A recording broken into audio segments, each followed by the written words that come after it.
kwanan nan wasu mata suka zo min suka ce malam duk da ka ga mu nan matan aure ne amma duk mazan mu sun sake mu. Abin da ya jawo mana kuwa wata mata ce ta buɗe business online, ta ce mana mu har haɗo kuɗi za ta dinga wato saro mana kaya a ƙasashen waje. Sai muka je muka karɓo kuɗi, wata ta karɓo miliyan 5, wata miliyan 15, wata miliyan 20, wata miliyan 30, muka haɗa mata wajen miliyan 1000 akan cewa za ta je ta yi kwantena za a zo a samu sauƙi. Matan tun da aka tattara kuɗin nan aka bata, sai kuma kaya suka ƙi zuwa.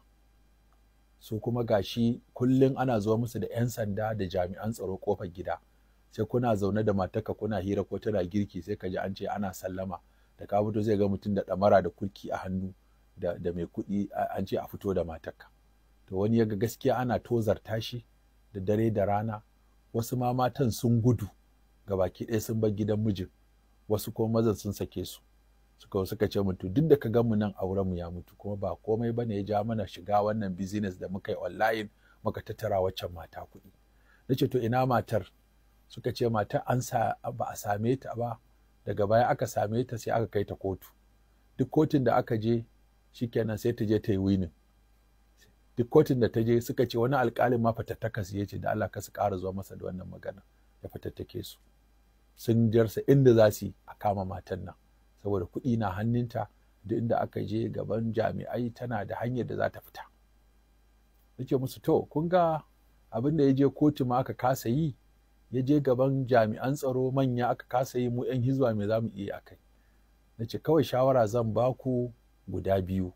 Na farko ku je ku tattara kanku, ku nemo tunda kuɗin nan a hannu kuka bata ko a banki kuka sassaka mata. Wasu suka ce sun bata a hannu, wasu suka ce sun sassaka a banki. Nace to kowa je nemo statement ɗin wannan account ɗin da kuka zuzzuba mata kuɗin a ciki.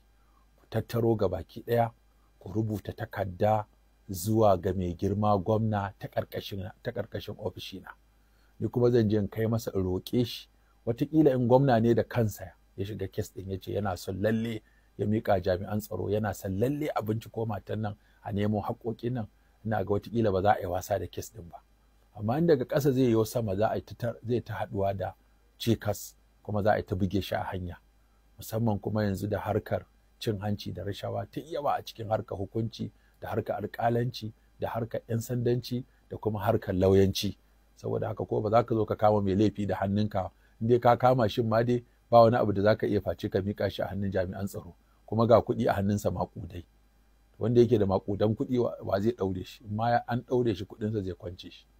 Nace wannan shawara kawai zan ba ku, amma gaskiya wani mutum ƙwaya ɗaya ko wata hukuma ƙarama irin tamu da mu amru bil ma'ruf muke wa nahyi anil munkar, irin wannan kisa-kisai na miliyoyin kuɗi ba mu san ma ta inda za mu shiga ba. Amma in kuka yi wannan, kuka rubuto takardar kuka kawo zuwa ga mai girma gwamna, ni zan je in kai masa takardar da kaina, masa bayanin halin da kuke ciki, da kuma nace kuma wannan abin darasi ne gare ku. Darasi ne gare ku, ku je ku tattaro kuɗaɗen mata, wata ma kayan ɗakin da ta siyar an kwaɗaitar da ita riba, an kwaɗaitar da ita za a samu.